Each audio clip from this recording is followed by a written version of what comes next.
आजचा आपला राईडचा तिसरा दिवस. जवळजवळ 130 किलोमीटर राईड आपण कंप्लीट केलेली आहे. सलग 2 दिवस डबल सेंचुरी मारल्यानंतर थोडासा थकवा हा सगळ्यांच्या आहेच, पण ही कॉफी एक मारली की थकवा पूर्णपणे दूर होतो असं आमचे मित्र निलेश काळे यांचं म्हणणं आहे. त्यामुळं त्यांनी आम्हाला हा आग्रह केला की आज कॉफी माझ्यातर्फे तुम्हाला मिळेल. हे आमचे मित्र कुंदन गाडवे आणि हे काय हसमुख लक्ष्मण यादव आणि हे आमचे 2 सोबतदार डॉग आणि हे काळे त्यांचे सगळं मनोरंजन करताना त्यांना खूप आवडतं कुत्रे. त्यांच्या गावाकडे पण खूप कुत्रे येतं. त्यांच्या कुत्र्याचं नाव काय काढून तुमच्या? मिक्या. मिक्या आम्ही जातो रेटवडीला कायमच मिक्याला भेटायला. मस्त वाटतं. राईड खूप आनंद झालेली आहे. आमचे हे सगळे जीवलग मित्र लक्ष्मण कायमच मोबाईलमध्ये बिझी असतात. त्यांना कायमच फोन असतात कोणाचे. बाकी काय म्हणता तुम्ही सांगा. आमच्या या राईडबद्दल तुमच्या कमेंट नक्की आम्हाला कळवा. आता थोड्या वेळात आपण जाणार आहोत जगन्नाथपुरी या ठिकाणी. 4 धामपैकी असलेली एक धाम, ते सगळ्यात पवित्र मानले जाते हिंदू धर्म संस्कृतीमध्ये. ते दर्शन आपल्याला आज घेण्याचा योग नक्की मिळणार आहे, यात काही शंकाच नाही आहे.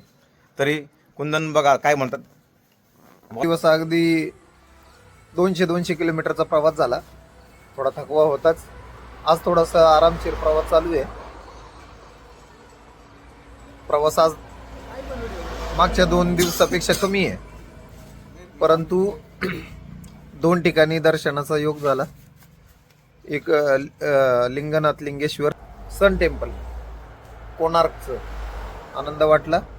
आता चाललोय ते अख्ख्या राईडमधलं एक महत्त्वाचं आकर्षण आणि खूप दिवसांचं आमची प्रतीक्षा होती की बाबा जगन्नाथपुरी दर्शन करायचं. आणि खरं तर एक इव्हेंट मिस झाला आमच्याकडून.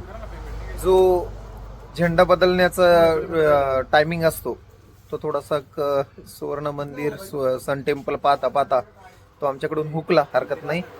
आता आम्ही थोड्याच वेळामध्ये पुरी या ठिकाणी जय जगन्नाथचं दर्शन घेण्यासाठी पोहोचणार आहेत. धन्यवाद मित्रांनो. भेटूया थोड्याच वेळात पुढल्या व्हिडिओमध्ये. लवकरच आपण हे सगळं व्हिडिओ यूट्यूबवरती पोस्ट करणार आहोत. तर नक्की पहा, लाईक करा. धन्यवाद.